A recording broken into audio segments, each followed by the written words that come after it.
Hola, buenas tardes a todas las personas que están conectadas hoy con nosotros. Mi nombre es Ana María Leaño, hago parte del programa de egresados Uniandes, área de la universidad que se encarga de gestionar este espacio en el que encuentran información, conocimiento y experiencias valiosas que nuestros egresados y otros miembros de nuestra comunidad uniandina aceptan compartir con nosotros. Ahorita tenemos más o menos 300 conectados, siendo las 6 de la tarde, y a las personas que hoy nos acompañan por primera vez quiero contarles cómo funciona este espacio. Nuestra experta invitada hace una presentación de 30 a 40 minutos. Después de ese tiempo, abrimos un espacio de preguntas que es moderado por nuestro equipo. Ustedes, por favor, ubiquen desde ya el usuario de preguntas y respuestas que está en la parte superior derecha de sus pantallas. Por ese usuario es por donde pueden escribir todas sus dudas e inquietudes para que nuestro equipo las categorice y se las pueda hacer a Silvia después de este tiempo. En días pasados, la Universidad de los Andes comenzó a realizar pruebas diagnósticas de coronavirus COVID-19 con el objetivo de identificar cadenas de contagio, hacer valoraciones de riesgo y realizar un análisis cuidadoso a partir de los hallazgos. ¿Cómo se detecta el virus? ¿Por qué la universidad apoya de esta manera en la crisis? ¿Qué son las pruebas rápidas y para qué sirven? Son algunas de las preguntas que se van a resolver hoy en esta charla. Nuestro objetivo es brindar información de calidad. Queremos que entender los procesos de detección que tienen que ver con este virus y conocer los esfuerzos que se están haciendo para controlar el contagio nos ayuda a estar más tranquilos y seguros en medio de esta situación. Por eso le agradecemos a Silvia Restrepo, vicerrectora de Investigación y Creación de Uniandes y quien está liderando esta iniciativa en la universidad, por estar hoy con nosotros explicándonos en detalle el proyecto. Buenas tardes, Silvia, bienvenida. Muchas gracias, Ana María, por esa introducción. Creo que no pueden encontrar a alguien más uniandino, porque egresada, trabaja en los Andes, mejor dicho, es la más uniandina. Muchas gracias a todos los que se conectaron. Vamos en 383, nada más que para ponerme más nerviosa. Y voy a compartir la presentación y más o menos una media hora voy a hablarles y después entonces hacemos las preguntas. ¿Me confirma, María, si se está viendo la presentación? Debería estar viéndose ya. Sí, señora, ya lo estamos viendo. Voy a comenzar esta presentación y espero sea clara, pero también tenemos el espacio de preguntas. Quiero agradecer a todo el equipo técnico, a Diana Riveros que me hizo esta invitación, todo el equipo de la Vicerrectoría de Desarrollo de Egresados. Muchas gracias por invitarme a esta charla.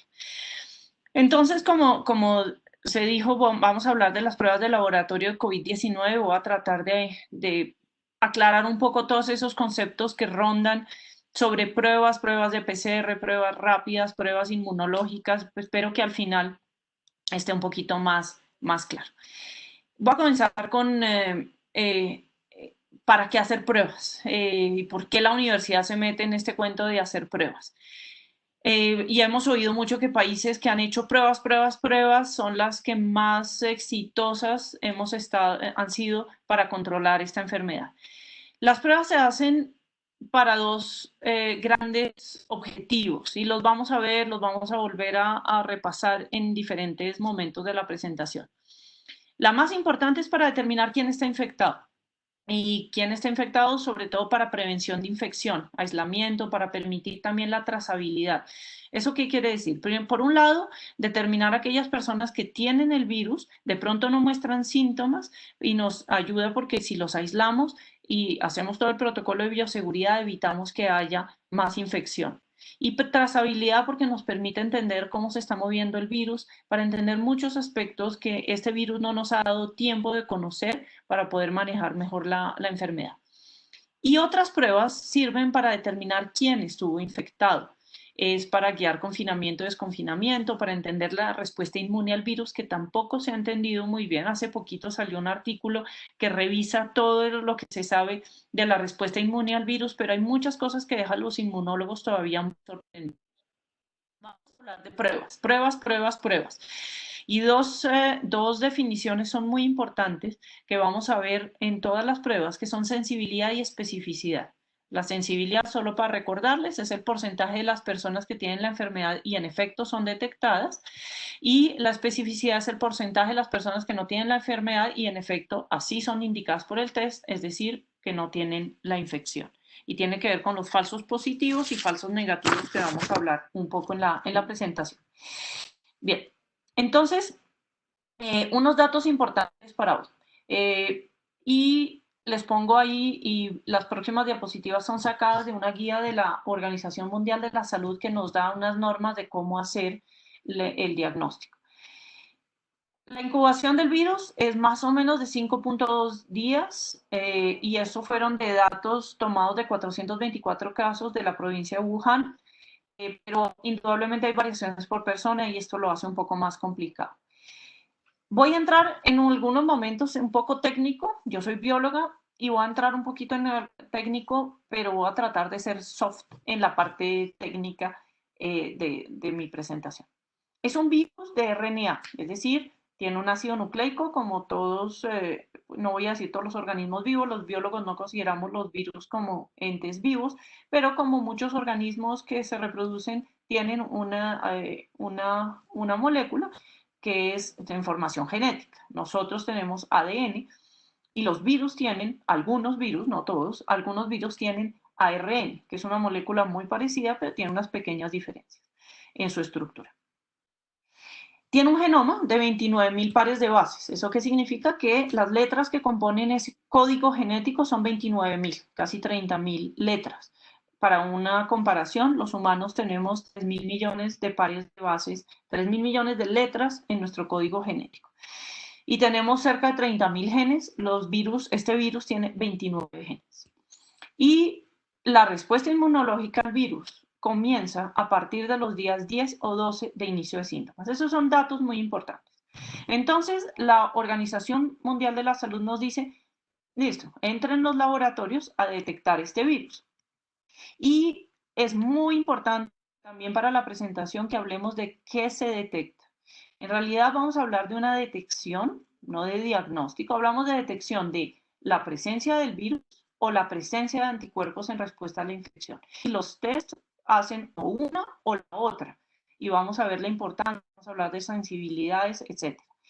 Las pruebas que detectan la presencia del virus muestran las infecciones activas o recientes. El gold estándar, el referente es lo que hemos oído mucho, el RT-PCR. Voy a explicar un poquito qué es eso. Pero ahora hay unas pruebas que se llaman pruebas de antígeno. Antígeno es cualquier sustancia que venga del virus. Es una proteína normalmente que viene del virus. Voy a hablar de eso.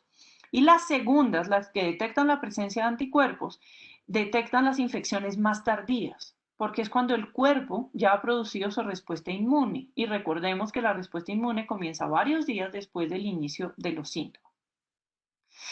Perdón, algunas diapositivas tienen un poquito de texto, pero los voy a guiar. Y esto es tomado de la misma guía de la Organización Mundial de la Salud. Y perdón que lo dejé en inglés, pero era para mostrarles un poco lo que dice, qué nos dice la Organización Mundial de la Salud.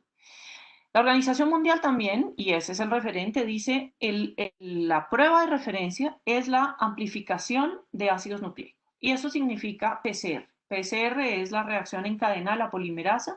Ya voy a explicarlo un poquitico, voy a tratar de explicarlo. Y es coger un pedacito de toda esa cadena de ácidos nucleicos del componente genético del virus, coger un pedacito y hacer muchas, muchas, muchas copias para que una máquina lo pueda detectar. Si se hacen pocas copias, el nivel de detección es bajo y no se puede detectar. Entonces, eso es lo que hacemos, amplificar una región de ese RNA para que lo podamos detectar. Y la Organización Mundial de la Salud nos dice, mire, en países con circulación del virus no conocida, es decir, no conocemos mucho la circulación del virus, usted tiene que hacer este NAT, que lo único que significa es un test de amplificación de ácidos nucleicos, con dos diferentes blancos del virus. Ya voy a explicar eso. En el RNA, que es ¿se acuerdan? Una cadena larga de 29.000 letras, vamos a detectar pedacitos de letras, conjuntos de letras en esa cadena. Entonces dice, coja dos regiones y las amplifica. O el segundo bullet, que está aquí abajo, es haga una región del virus y haga secuenciación del genoma del virus. Secuenciar un genoma es entender cuáles son esas letras que componen esa cadena de 29.000 letras del ácido nucleico. En países con circulación del virus conocida, la OMS nos dice, haga solo un blanco, coja solo una región de ese RNA y amplifíquela, y ese es su test. Tranquilos que voy a explicar un poquito más de eso. La Organización Mundial de la Salud nos dice, puede hacer testeo serológico y puede ayudarle a entender una infección que está en camino, o, esto es muy importante, lo que está subrayado, un estudio retrospectivo. ¿Por qué? Porque si usted ve que la persona desarrolló su respuesta inmune y tiene los anticuerpos, es porque estuvo en contacto con la infección y puede hacer eso retrospectivo. Y ahí puse unas aclaraciones porque son muy importantes, que son las pruebas de anticuerpo. Y vamos a ver que hay muchas pruebas de anticuerpos. Están las pruebas de ELISA y están las pruebas rápidas, las famosas pruebas rápidas que tanto han dado de qué hablar, que el gobierno compró pruebas rápidas que no sirvieron, que España invirtió no sé cuántos millones de dólares y tampoco funcionaron. Esas pruebas miden si el cuerpo ya ha producido una respuesta inmune al virus. O sea, miden si ya hay los anticuerpos de respuesta al virus. Anticuerpos, se supone, específicos contra este virus. Si la persona estaba infectada suficiente tiempo, entonces da resultados positivos. Pero el gran problema de estas pruebas es que si la persona está recién infectada, su carga viral, es decir, apenas está infectado, el virus no ha tenido tiempo de reproducirse en el cuerpo, puede dar un resultado falso negativo. Es decir, la persona ya está incubando el virus, pero la prueba no lo detecta porque la persona no ha comenzado a desarrollar su respuesta inmune. Entonces, no puede ser usada para descartar casos, porque no sabemos si la persona está incubando el virus. Es la más barata de todas las opciones, sobre todo las pruebas rápidas, la puede ejecutar personal no especializado, da resultados, bueno, no inmediatos, pero es como una prueba de embarazo, y problemas con reactividad cruzada están por determinar, es decir, la especificidad parece no ser tan buena porque puede detectar anticuerpos desarrollados contra otros coronavirus. Esa es lo que llamamos la especificidad. La sensibilidad parece que muchas veces ronda cerca de los 30%, que es muy baja. Entonces acá les explico un poquito la diferencia. Estas son las pruebas serológicas. Está la prueba de toda la vida, que ha sido la ELISA, y esa toma sangre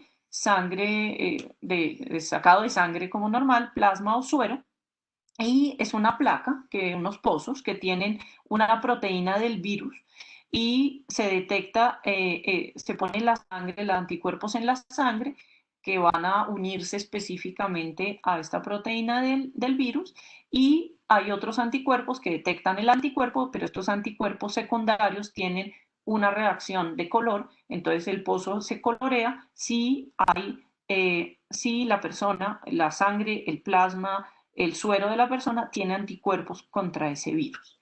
Las pruebas rápidas se hacen con saliva, se pueden hacer con saliva, con sangre periférica, es decir, ese punzón que le hacen a uno en el dedo, con unas gotas de sangre, o con el mismo hisopado que hacen en las pruebas nasofaringeas para la PCR. Entonces, como ustedes ven, se pone la gota de sangre y se espera unos minutos y le da uno como las pruebas de embarazo. Y le dice si tiene 2 anticuerpos, y eso lo vamos a ver más en detalle. ¿Y qué nos dice también la OMS? Usted puede secuenciar los genomas, es una prueba mucho más cara. Esa sí la tiene que hacer solo unos laboratorios muy poquitos en el país que pueden hacer secuenciación del virus. ¿Y para qué nos sirve coger virus y secuenciar todas las 29.000 letras? Para monitorear, como dice ahí, los casos de que haya mutaciones. Los organismos que tienen ácidos nucleicos sufren mutaciones, es un fenómeno de evolución normal, es decir, una de las letras cambia por otra, eso nos ocurre a nosotros, le ocurre a todas las personas, todos los seres que tienen ácidos nucleicos. Y es muy importante saber si hay mutaciones. ¿Por qué? Porque acuérdense, la PCR, y ahorita se las voy a explicar un poquito más en detalle, va a ir a detectar una zona específica del virus. Si esa zona cambia, ya no la vamos a poder detectar. Y si la prueba de PCR nos dice que es negativa, podemos pensar que la persona no tiene la infección, cuando en realidad lo único que pasa es que en la población, en los virus circulantes, por ejemplo en Colombia, esa región del virus cambió y no lo estamos detectando. Entonces puede ser muy grave.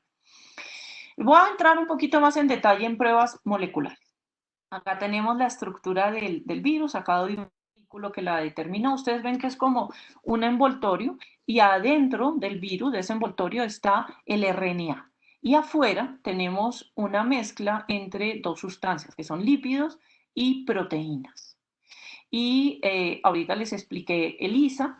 La ELISA se pone un antígeno para que los anticuerpos que están circulando en nuestro cuerpo lo detecten.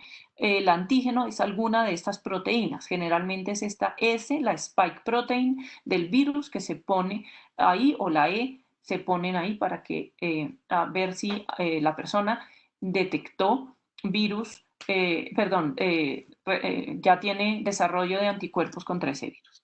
Las pruebas moleculares tienen estos pasos. Se obtiene el virus, es decir, se toma la muestra a la persona con el hisopado, normalmente el hisopado nasofaríngeo. A mí me han hecho las pruebas porque trabajo en un laboratorio de diagnóstico, eso más o menos le tocan a uno el cerebro y es un poquito incómodo, pero no pasa de unos segundos de incomodidad. Se toma la muestra, se transporta al laboratorio. Este es un proceso que es delicado porque tiene que tener todas las normas de bioseguridad, tiene que estar muy bien embalada la muestra para evitar posibles contagios. Se aísla el RNA, es decir, se destruye este virus y se le saca el RNA que está adentro de ese envoltorio.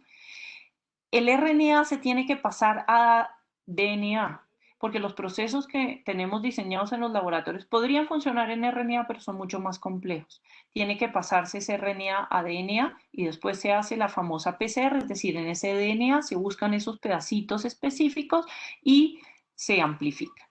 Entonces, el problema adicional es que un virus de DNA normalmente en los procesos de nuestras células, el DNA se pasa a RNA para que después se vuelvan proteínas y formen todo lo que nuestro cuerpo y la parte estructural y músculos.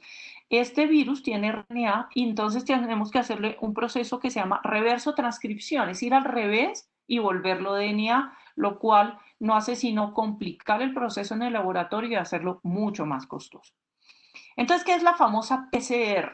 PCR, entonces, es una reacción en cadena de la polimerasa, por sus siglas en inglés.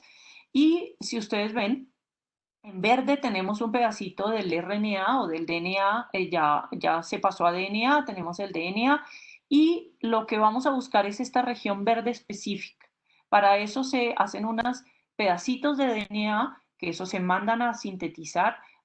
Lastimosamente en Colombia no se hacen, no se sintetizan estos, toca pedirlos e importarlos, que son estos pedacitos rojos, que son muy específicos de esa región que queremos detectar. Y eso se hace porque conocemos esa secuencia, esas letras, que son los palitos verdes más oscuros, conocemos la secuencia de 4 letras que hay en el DNA y podemos mandar a sintetizar esos pedacitos rojos. Y utilizamos una enzima que lo que hace es copiar muchas veces ese pedacito y al final, la parte derecha, más derecha de la figura, es que tenemos muchas copias de ese pedacito que queremos amplificar. Bien, la PCR, esa es la PCR, pero en el caso de COVID estamos usando PCR en tiempo real. ¿Qué significa la PCR en tiempo real? Hacemos lo mismo que les mostré. Está el pedacito en azul y rojo que queremos detectar y diseñamos esos pedacitos de DNA que esta vez están en verde. Ya me cambiaron todos los colores para que yo me confundiera. Están los pedacitos en verde que son los que van a ubicarse en el sitio específico que queremos amplificar. Y usamos lo que se llama una sonda que tiene fluorescencia, pero tiene una cosa muy interesante. Cuando está la sonda ahí pegada a la región específica que va a detectar, esto que se llama el quencher, se llama un secuestrador de fluorescencia. O sea que ahí no hay fluorescencia. Pero cuando la enzima viene, que son las líneas punteadas verde, y va copiando ese pedacito de ADN que vamos a amplificar, rompe la sonda que encuentra en su camino y una vez que el pedacito amarillo, que es la fluorescencia, se aleja del secuestrador, florece.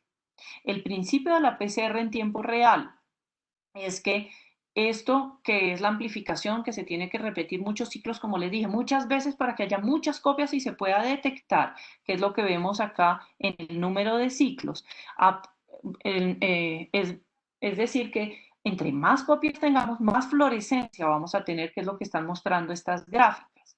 Y el principio más importante es que a mayor, que es el segundo bullet que tengo ahí, a mayor cantidad de blanco de amplificación, la señal fluorescente se detecta en un número menor de ciclos. Eso sonó a chino avanzado, ya les explico. Es decir, si una persona tiene más virus, se va a detectar obviamente más rápido en esta reacción en cadena de la polimerasa. Es decir, esta persona, este paciente que tiene esta curva en rojo, tenía más virus que el paciente de la curva en verde, porque su fluorescencia se detectó en un número de ciclos más chiquito. Ese número de ciclo por donde comienza a detectar la fluorescencia significativamente lo vamos a llamar los biólogos CT. Y eso es algo que se habla mucho en, que el CT, ya lo vamos a explicar. Bien. Entonces la OMS nos dice, mire, hay un laboratorio en Berlín, el Hospital de Charité en Berlín, que hizo un protocolo que van a seguir los laboratorios del mundo. ¿Qué significa ese laboratorio? Charité nos dice que tome 2 genes, ¿se acuerdan? 2 regiones de ese genoma y úselas como blanco para el PCR. Y Charité nos dice, use el gen E, que está aquí, cada rayita grande está azul, es un gen del virus. Estas son 2 cepas, una de Wuhan, un virus de Wuhan y un virus que aislaron seguramente en Charité, y coja 2 regiones, una E y una en esta región que se llama la RDRP, que es una enzima del virus, y amplifique esas 2 regiones. La CDC en Estados Unidos dice, a mí no me gusta esto, yo voy a hacer el gen N, este gen N. ¿Cuál es el problema? Que un gen mucho más específico. El gen E puede dar una reacción cruzada con otros coronavirus. En Colombia no tenemos ese peligro porque los coronavirus con los que da una reacción cruzada no están circulando en Colombia. Bien, entonces hay 3 PCRs. Para confundirlos un poco más, hay 3 PCRs. Hay una PCR que se llama en 2 pasos. Los pasos son, se extrae el RNA, se pasa a ADN, ¿se acuerdan? Entonces, se extrae el ácido nucleico, ese RNA se pasa a DNA y se detecta primero un gen, el N, y si da positivo, se hace el otro gen. Es como, hago un tamizaje primero, cojo 200 pacientes, veo quién es positivo al N y de esos positivos al N los confirmo con el otro gen. Este funciona para detectar cargas virales muy bajas, en general las PCR. Puede tener falsos negativos cuando comienzan los primeros días de la infección. Cuando el virus es muy poco presente en el cuerpo, la muestra de pronto no puede coger bastante virus y no se detecta. Es mucho más cara que la de anticuerpos. Se está calculando, nosotros la calculamos en 150.000 pesos, el gobierno la puso en 216.000, es más o menos de ese orden cada prueba por persona. Y necesita un laboratorio y personal especializado y es mucho más demorada. Necesita de 6 a 8 horas porque necesita primero que se haga un paso y eso lo vamos a ver ahorita. Entonces se llama de 2 pasos porque primero hacemos el gen N y después otro gen. Tenemos la prueba PCR de un paso. Se extrae el RNA, se pasa a ADN, pero el PCR ya no es en 2 pasos, sino uno solo. En una sola reacción se detectan varios genes. Esto se llama multiplex. ¿Cómo podemos lograr eso? Porque cada gen tiene un fluorocromo diferente, uno rojo, uno verde, uno azul, etc. Y aquí estamos viendo esas técnicas que se llama CISON, que es la que tiene la Universidad de los Andes, que de hecho no detecta 2, sino 3 regiones del virus. El N y 2 regiones acá que se llaman ORF1AB1 y ORF1AB2.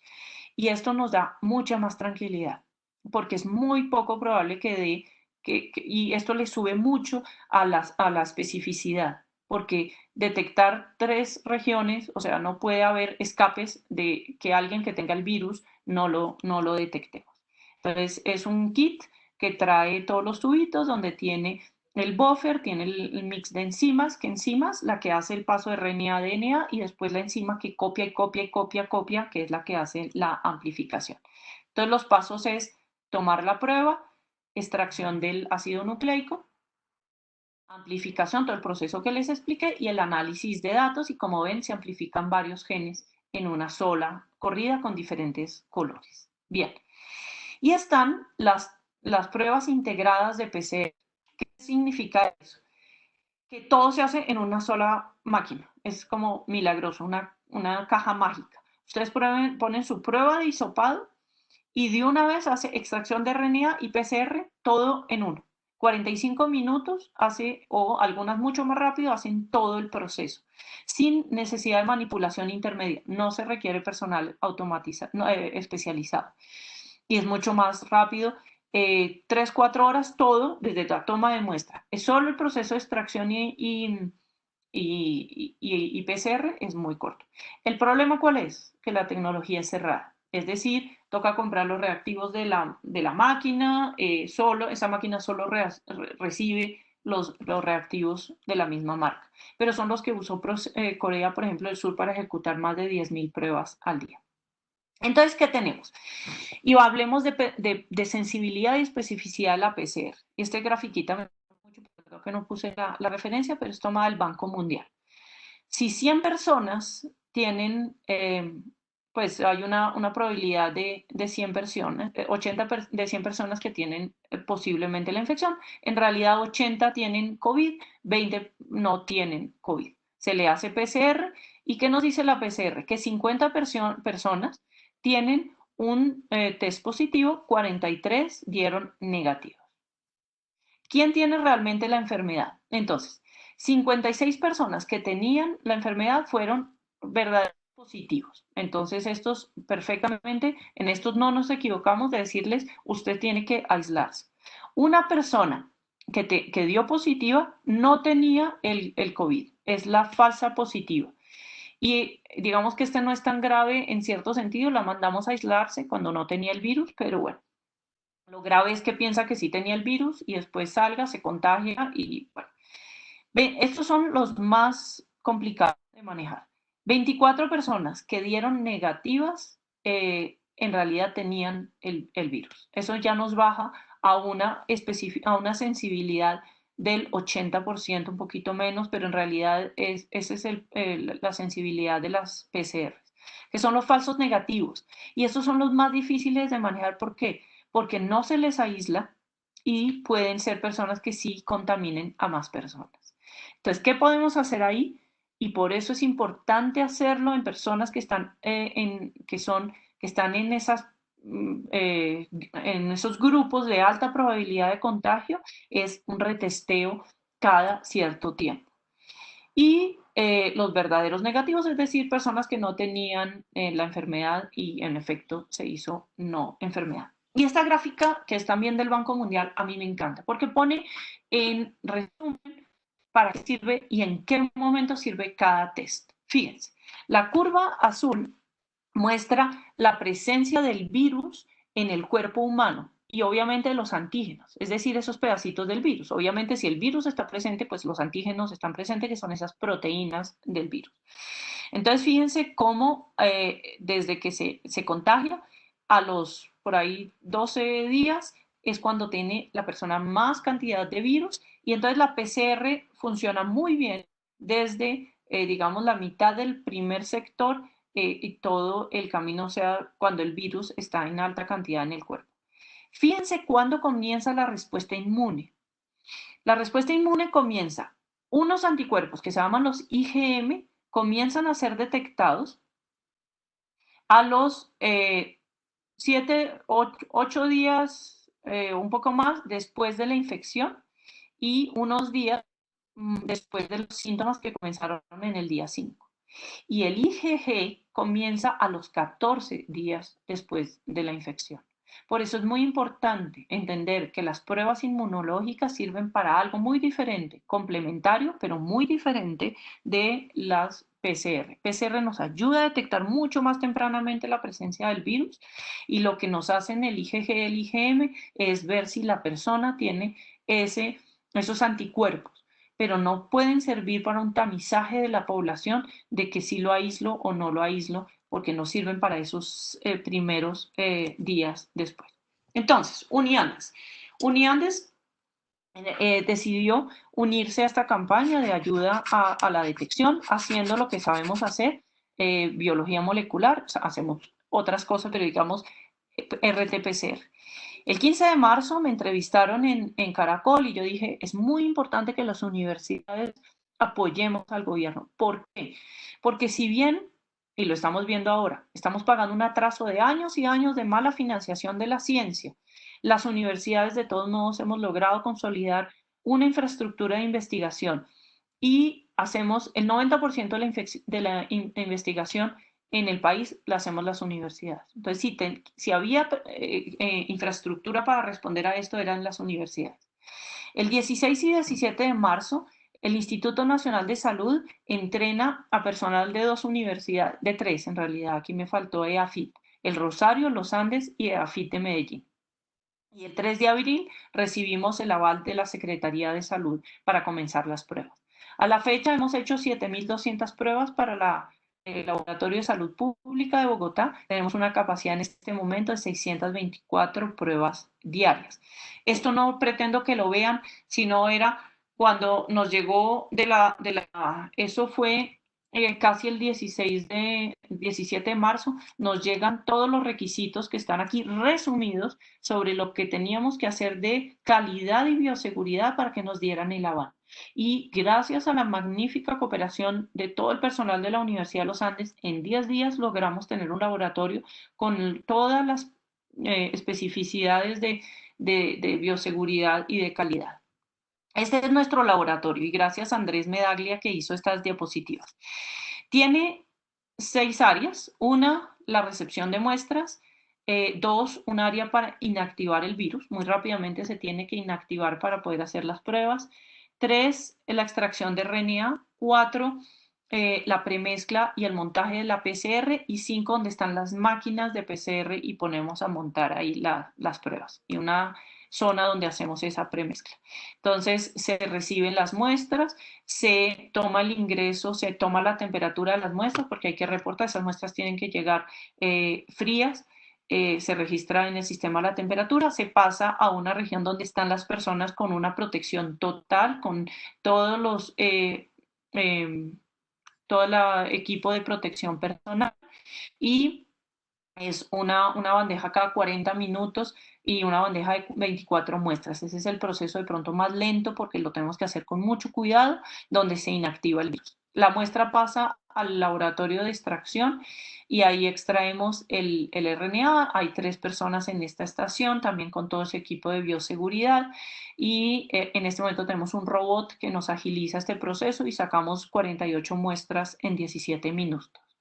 Pasa al área de premezcla, donde están mezclando todo lo que les mostré, los tubitos, la enzima, etcétera, y se monta una placa de 96, que ahí la vemos, que tiene 94 pozos, tiene 96, pero pues 2 para los controles, y pasa al área de amplificación, donde en el área número 5, donde se hacen las pruebas. ¿Qué está haciendo la universidad? La universidad apoya a la Secretaría de Salud, al Laboratorio de Salud Pública con estas 7.200 pruebas a hoy. Pero también vamos a hacer este proyecto que es una maravilla, que es el proyecto COVID-A. El proyecto COVID-A que estamos también pidiendo apoyo para poder hacer muchas más muestras.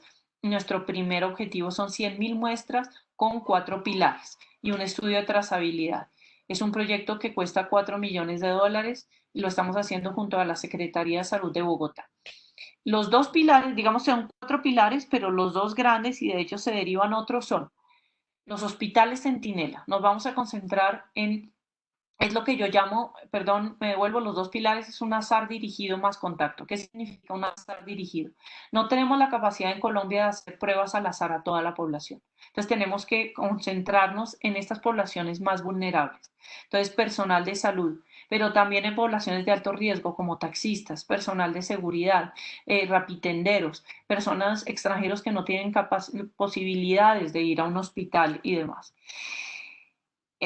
¿Cuáles han sido los problemas que hemos enfrentado? la toma de muestras, no salir a la calle a tomar muestras es una logística muy complicada. Nosotros hemos logrado, el vicerrector Eduardo Vélez logró convencer de socio a Emermédica para que nos ayude en esa toma de muestras, y también tenemos una brigada que puso en marcha la profesora Marta Vives, que toma algunas muestras.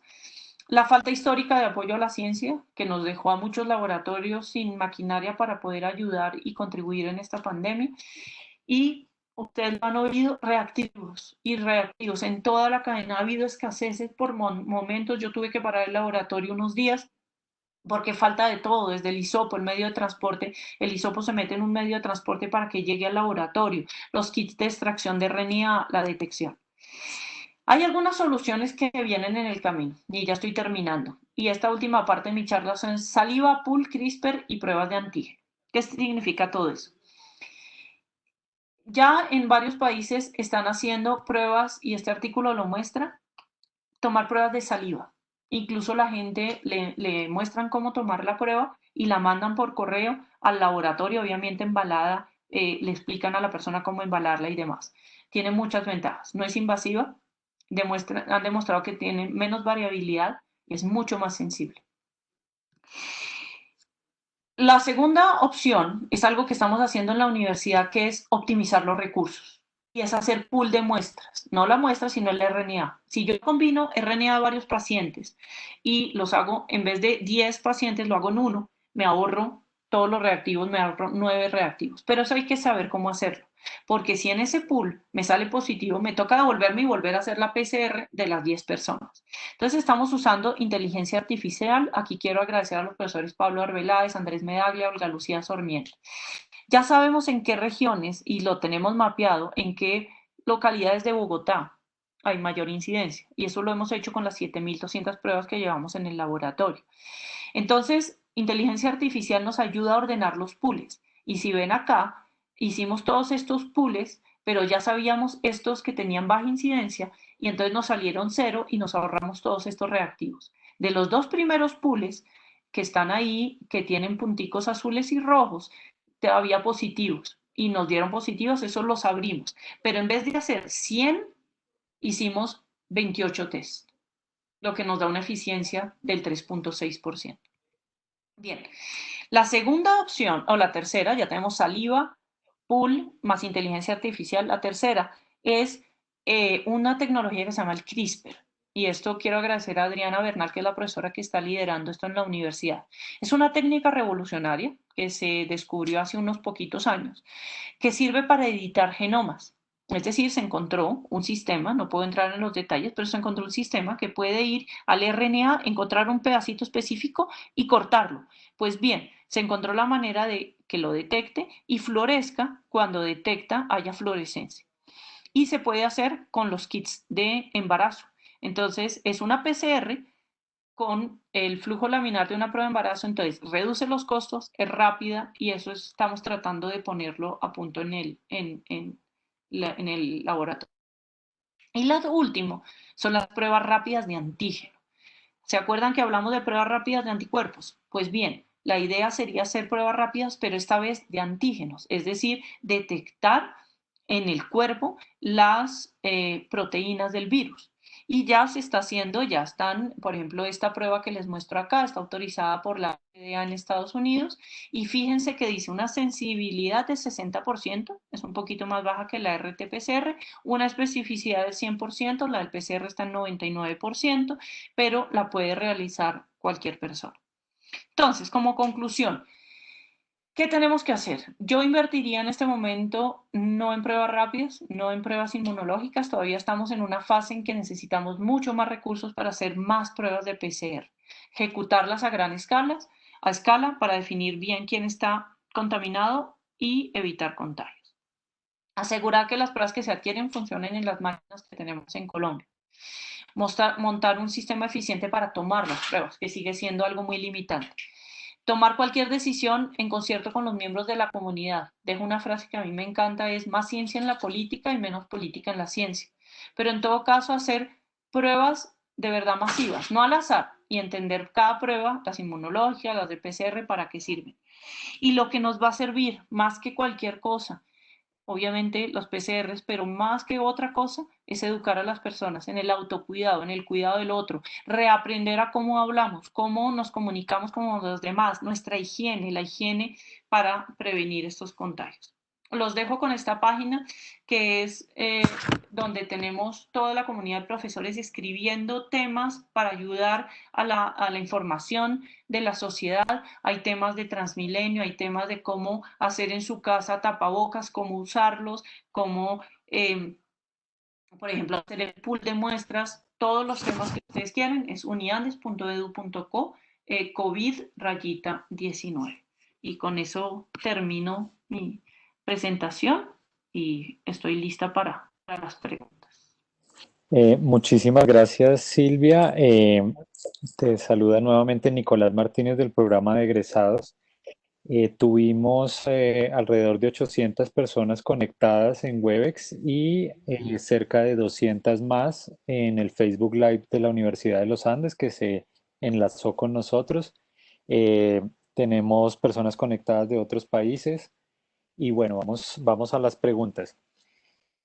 Duan Martínez pregunta, ¿cuál es la capacidad real que tiene la universidad para atender esta emergencia? Como bien se sabe, tenemos capacidad de analizar muestras, pero ¿estamos equipados para la investigación sobre este virus? ¿Conocer más sobre él y de pronto entrar en la discusión de una vacuna o crear muestras? Bueno, lo de las pruebas, digamos, es claro, estamos en capacidad de hacer eso. Nos vamos a meter en el tema de pruebas de antígeno muy probablemente. Y también vamos a comenzar un proyecto con la Secretaría de Salud del Instituto Nacional de Salud para secuenciar virus y para hacer investigación más profunda de cómo está cambiando el virus y cómo se está moviendo. Esto tenemos un proyecto aprobado de regalías con Nariño, porque para nosotros también era la apuesta más importante dotar a las fronteras de laboratorios de diagnóstico que no solo sirvan para este virus, sino a futuro para muchos otros virus. Entonces en eso estamos, sí. Bueno, muchas gracias, Silvia. También nos están preguntando, esta pregunta la respondo, si esta grabación, si esta charla va a ser grabada, sí, la vamos a compartir en YouTube y el enlace lo vamos a enviar mañana junto con la presentación a todos los asistentes. Bueno, la siguiente pregunta es de Andrés Varela. Él quiere saber cuáles son los problemas en la toma y envío de la muestra para preservar el ARN. Hola Andrés, además nos conocemos. La prueba se está tomando en muchas formas diferentes. Se está tomando en medio de transporte, se está tomando incluso en solución salina. Nosotros hemos visto que hay problemas, hay diferencias depende de lo que ven de la PCR, resultados diferentes. Ante la escasez de medios de cultivo y todo, de medios de transporte, perdón, yo creo que la solución salina es una muy buena opción, pero vamos a tener, obviamente tiene implicaciones eh, para, que el virus todavía esté viable y su material genético. Entonces es mucho mejor tener el medio de transporte que tiene unos componentes adicionales para, para mantener el virus, digamos, sin que no se degrade antes de llegar al laboratorio. Pero ante la escasez de recursos hemos tenido que improvisar en muchas cosas. Muchas gracias, Silvia. Juan Pablo Londoño, primero te agradece. Dice Silvia, muchas gracias por la explicación. Me gustaría saber por qué amplificamos una región adicional, 3 en vez de 2, con el fin de mejorar la especificidad, pero sacrificando en algo la sensibilidad. Sería muy útil tener pruebas con mejor sensibilidad. Hola Juan Pablo, yo no veo por qué sacrificamos sensibilidad. O sea, la especificidad se gana, la sensibilidad pues no se sacrifica para nada porque estamos amplificando 3 regiones en un multiplex que no nos va a afectar para nada la sensibilidad. Sensibilidad puede afectarse y acepto la discusión con el pool. al mezclar varios RNA se diluye la cantidad de RNA individual del virus y ahí perdemos sensibilidad. Pero en el multiplex no hay razón para sacrificar sensibilidad. No veo esa, pero conozco también a Juan Pablo y podemos hablar de ese tema, pero yo no veo Sí. que haya. Muchas gracias, Silvia. Pues como vemos es un tema bastante avanzado para la mayoría de los asistentes y te agradecemos tu gran capacidad para explicarnos. María Maecha pregunta, ¿se necesita en este momento personal para el procesamiento de las pruebas? Perdón, ¿repites la pregunta? Sí, María Maecha pregunta si en este momento se está necesitando personal para el procesamiento de las pruebas.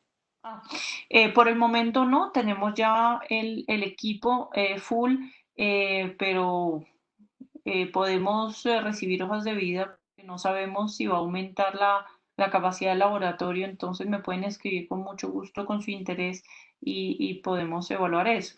De hecho, nos preparamos porque ahorita estamos en una capacidad de 624, pero nos llega otro robot el fin de semana y queremos aumentar a 1500. Yo sé que todo mi equipo en cabeza de Marcela Guevara se deben estar riendo por ahí y asustando, pero yo sé que tengo un equipo maravilloso en el laboratorio, que muchos están conectados y que vamos a lograr tener muchas pruebas diarias. Muchas gracias. Nicolás Escobar pregunta, ¿puede que el cuerpo genere un anticuerpo a una región distinta que la que se usa en el ELISA? Em, Pues es que se busca, justamente la ELISA busca esos anticuerpos que se desarrollan el, em, contra el virus. Entonces no hay pierde ahí, digamos, el ELISA. En el caso de pruebas inmunológicas es el gold estándar. Entonces se usa el antígeno contra el cual se desarrollan los anticuerpos.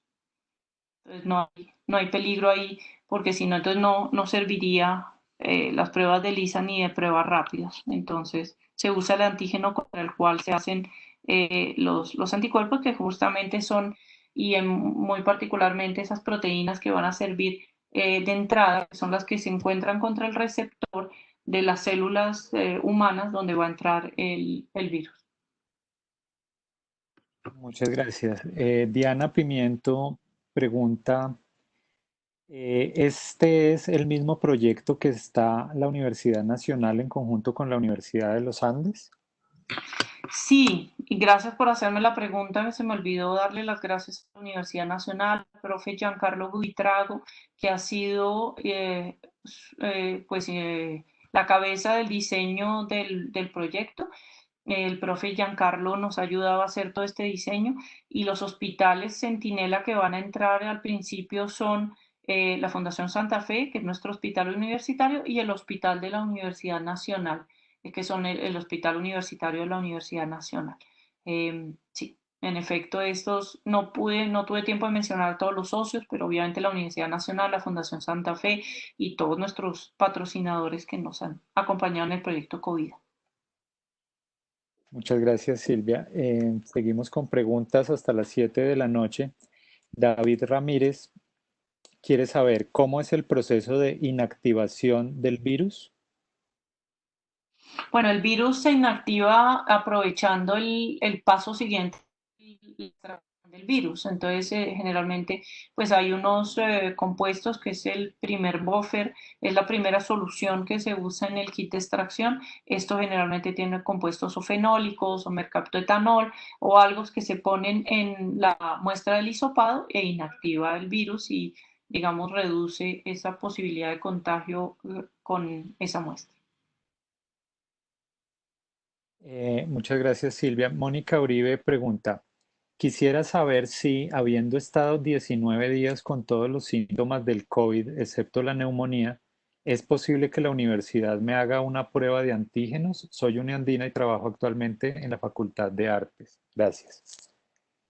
En este momento, por el acuerdo que tenemos con la Secretaría de Salud, digamos, nosotros estamos recibiendo solo pruebas que llegan por las IPS o las prepagadas a través de la Secretaría de Salud. Estamos sacando los permisos para el proyecto COVID, para poder tomar algunas muestras nosotros y entrarlas como IPS. Por el momento estamos funcionando solo con las muestras remitidas por la Secretaría de Salud. Las pruebas de antígeno todavía no las estamos haciendo en la universidad. Es la prueba de PCR que va directamente al ácido nucleico. Pruebas de antígeno pensamos comenzar a estandarizarlas muy próximamente.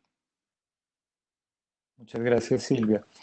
Juliana Ávila pregunta, ¿hay planes o posibilidades para guardar muestras a largo plazo para hacer estudios de secuenciación en el futuro cuando haya fondos o en colaboración con instituciones en el exterior? Claro, eso se puede.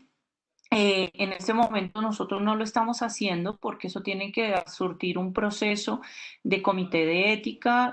Tenemos qué es lo que se va a hacer en el proyecto de secuenciación y en el proyecto COVID, es solicitarle al paciente si nos da permiso para utilizar su muestra en el futuro para otras investigaciones. Pero claro, para el proyecto de investigación, pero que también es un estudio epidemiológico de COVID y el proyecto de secuenciación, lo vamos a hacer. Vamos a guardar las muestras, vamos a guardar no purificamos virus, guardamos las muestras, guardamos el RNA para poder hacer esas pruebas a futuro. Muchas gracias. David Ramírez pregunta, ¿cuál técnico tiene mayor positividad? ¿Hisopado nasofaríngeo u orofaríngeo? Uy, esa diferencia tan específica no la sé y no he hecho pruebas, no la he leído, entonces puedo decir, no sé. Creí que lo que sí han demostrado y puede ser orofaringeo de pronto un poco mejor, ya que han mostrado que las pruebas de saliva tienen un mejor resultado. Hay varios artículos como el que mostré, que ya está publicado. Que muestran que la prueba de saliva da mucha mejor sensibilidad. Gracias, Silvia. Lorena Dávila dice, no hemos llegado al pico de la enfermedad en el país. ¿Por cuánto tiempo más se deben hacer estas pruebas y es esto sostenible a largo plazo? Em, Deberíamos hacerlo sostenible. Yo creo que esta enfermedad llegó para quedarse. Obviamente este es el momento y por ahí, por unos meses más, vamos a necesitar muchas pruebas diarias porque en efecto no hemos llegado al pico. Hay que salir del confinamiento porque si no, la enfermedad va a ser, el remedio va a ser peor que la enfermedad. Entonces hay que comenzar a movilizar algunas cosas, por eso dije que el último punto de mi recomendación es la disciplina, el autocuidado, el cuidado del otro, van a ser lo más importante. Pero yo creo que por un tiempo vamos a tener que mantener diariamente muchas pruebas y después vamos a tener cierto número porque la enfermedad va a estar con nosotros mucho, mucho tiempo. Y este virus y otros. Entonces yo creo que esto nos tiene que enseñar muchas cosas y tenemos que mantener cierto número diario después de que pasen los picos para mantener un testeo en la población y seguir ayudando a este estudio epidemiológico. Muchas gracias, Silvia. Antes de continuar con las últimas preguntas, pues un anuncio para los asistentes. Los invitamos a calificar esta charla con el enlace que está circulando en el chat y agradecerles a todos los que se han conectado por Webex y por Facebook Live. Bueno, vamos con algunas otras preguntas. Hay, además de las preguntas, varias personas que se ofrecen a colaborar o con sus laboratorios o con sus empresas a colaborar. Vamos a tratar de consolidar estos datos para ver de qué manera se pueden poner en contacto. Oscar Ávila dice, me gustaría saber por qué existen personas que son asintomáticas al virus. ¿Qué anticuerpos poseen o por qué sucede esto?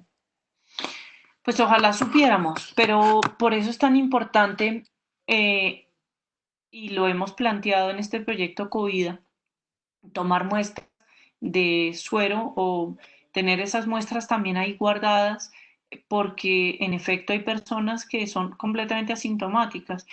Si acaso, como dijeron muchos, les da una simple gripita y es COVID-19. Su respuesta inmunológica indudablemente es diferente de los demás y por eso es importante guardarla y entender qué está pasando. Y por eso hay uno de los tratamientos más prometedores que es usar el suero de pacientes que han pasado recuperados o estos pacientes asintomáticos para tratar pacientes que estén más graves.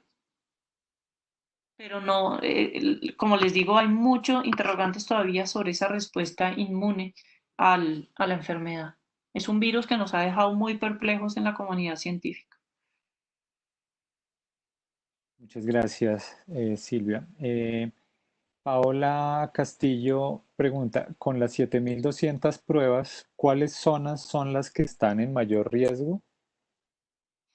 Bueno, digamos que eso es algo que no puedo comentar. Yo firmé unos acuerdos de confidencialidad con la Secretaría, por eso lo van a poder deducir de la presentación porque además va a estar repartida. Son algunas regiones muy específicas, pero igual ustedes han visto en noticias, tampoco es un gran misterio porque la alcaldesa ahí mismo ha decretado estas zonas de Bogotá como alerta naranja. Es importante eh, ser muy cuidadoso en estas zonas. Yo tengo una persona del laboratorio que vive en una de estas zonas y cuando volvemos del laboratorio, yo la llevo a su casa, vemos la gente por la calle sin tapabocas. Por eso digo, insisto, es muy importante que nos cuidemos. Lo que sí hemos tenido un 8.5% de positivos en promedio. em, en todo el tiempo en las 7.200 pruebas, indudablemente ha subido pasito a pasito. Comenzamos con un 6%, después un 7, un 8,5% y creo que va a estar aumentando un poquito. Muchas gracias, Silvia. Alejandra Jaramillo pregunta, ¿qué tanto ha mutado este virus y si estas mutaciones impactan en la búsqueda de la cura o el tratamiento? Hola Alejandra. La tasa de mutación, la vez pasada que hice un webinar me hicieron la pregunta y prometí estudiarla y no la estudié. Pero se han encontrado algunas mutaciones en los genes justamente que se detectan en algunos países. Por eso es tan importante detectar 3 genes al mismo tiempo, porque si uno muta y no se puede detectar, pues están los otros. Eso puede afectar la detección, pero no afecta para nada el desarrollo de vacunas y medicamentos. Muchas gracias. Ya vamos con un par más de preguntas y terminamos agradeciendo a todos los que se han conectado y especialmente a Silvia por su tiempo y su generosidad. Juan Carlos Fabricio García dice, buenas noches Silvia, conociendo el protocolo de confidencialidad que debe tener la universidad ante el INS, como universidad, ¿qué opinas de las medidas que se están tomando como sociedad en Colombia y la proyección de evolución de la pandemia en nuestro territorio? Yo creo que se han tomado muy buenas decisiones. El confinamiento indudablemente era algo que tocaba hacer para no tener un pico de casos cuando no estábamos tan preparados a nivel de laboratorios. Yo creo que dio un momento para que pudiéramos abrir, por ejemplo, el hospital que se abrió en Corferias, armar más el hospital militar, hablando de Bogotá, pero en otras regiones lo mismo. Y yo creo que hemos tenido una buena respuesta. Vamos a ver, todos estamos expectantes a ver qué va a pasar el 25, si se van a abrir otros sectores, se va a levantar el confinamiento, qué va a pasar. Yo creo que hemos sido prudentes y deberíamos seguir siendo prudentes y yo siempre hablo de prudentes sin paranoia. Yo creo que es la combinación perfecta. Yo tengo un anuncio, un pequeño anuncio, si quieres, una última pregunta y hago mi anuncio o hago mi anuncio. Claro. No, si quieres hacemos una última y ya Bueno, te dejo. Muchísimas gracias. Javier Zuluaga hace una pregunta. Dice, ¿el proceso de amplificación es necesario porque los sistemas de detección no son lo bastante precisos? Sí, la amplificación se hace básicamente para amplificar la señal y que haya más fluorescencia y se pueda detectar. Básicamente siempre se ha hecho eso en toda la biología molecular para poder tener una señal que se pueda detectar. Listo, muchísimas gracias, Silvia. Estamos eh, pendientes de tu anuncio. No, mi anuncio es simplemente volver a agradecer a la gente del laboratorio que está haciendo un trabajo maravilloso, al personal de la universidad y a los socios del proyecto. Gracias por recordarme, nunca debería olvidarlo, la Universidad Nacional y nuestros socios en los hospitales. Y recordarles que este proyecto lo llamamos la prueba es de todos porque necesitamos donaciones. Entre más recursos tengamos, más pruebas podemos hacer en el laboratorio que le trabajamos muy duro, trabajamos 24 o no, 24 horas todavía no, me se van a asustar de mi laboratorio, pero trabajamos de 7:30 que entramos a 8, 12 horas diarias de lunes a domingo sin descanso y entre más recursos tengamos. Entonces en la página de la universidad encuentran el sitio para las donaciones, ya sabemos que hay mucha gente solidaria con este proyecto y con muchos más y les agradecemos. Espero que la charla haya sido de su agrado. Bueno, muchísimas gracias, Silvia. El enlace a la página de la que habla Silvia lo vamos a compartir en un correo mañana con las personas que se conectaron por Webex. En ese mismo correo recibirán el enlace a esta grabación y la presentación. Muchísimas gracias de nuevo, Silvia. Muchas gracias a todos por conectarse y que tengan una excelente noche. Muchas gracias.